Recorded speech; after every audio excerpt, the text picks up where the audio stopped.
11살 딸을 때리고 굶기는 등 상습적으로 학대한 친아버지에 대해서 검찰이 친권 상실을 법원에 청구했습니다. 또 검찰 조사 결과 당초 알려진 시기보다 1년 전부터 학대가 있었던 것으로 드러났습니다.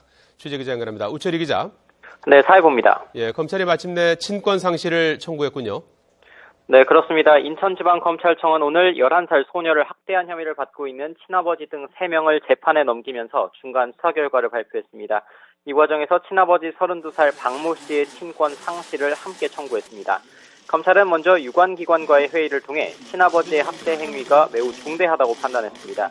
또 친권이 유지될 경우 피해 아동의 보호와 복지에 해를 끼칠 우려가 있고 재범 위험까지 차단하기 위해 친권을 완전히 박탈할 필요가 있다고 결정한 겁니다.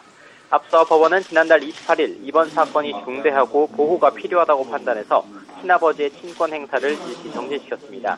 검찰은 이와 함께 치료비와 생계비 등 피해 아동에게 앞으로 필요한 물품과 비용을 지속적으로 지원하기로 했습니다.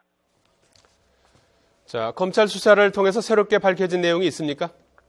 네, 그렇습니다. 학대가 시작된 시점 그리고 범행 동기입니다. 앞서 친아버지 박 씨는 지난 2013년부터 딸을 상습적으로 학대한 혐의를 받고 있었습니다. 하지만 검찰 조사 결과 그보다 1년 전인 2012년 8월부터 학대가 있었던 것으로 드러났습니다.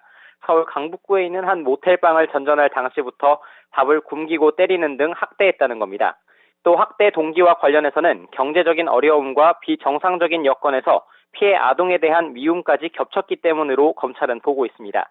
박 씨의 동거녀가 박 씨 모친의 명의로 1억 원 넘는 돈을 무단으로 쓰고 도망가게 됐는데 이때부터 피해 아동을 학교도 보내지 않고 학대하기 시작했다는 겁니다. 심지어 배우지도 않은 수학 문제를 풀지 못한다는 이유로 구두 주걱으로 때리기도 한 것으로 조사됐습니다. 지금까지 사회부에서 YTN 우철입니다.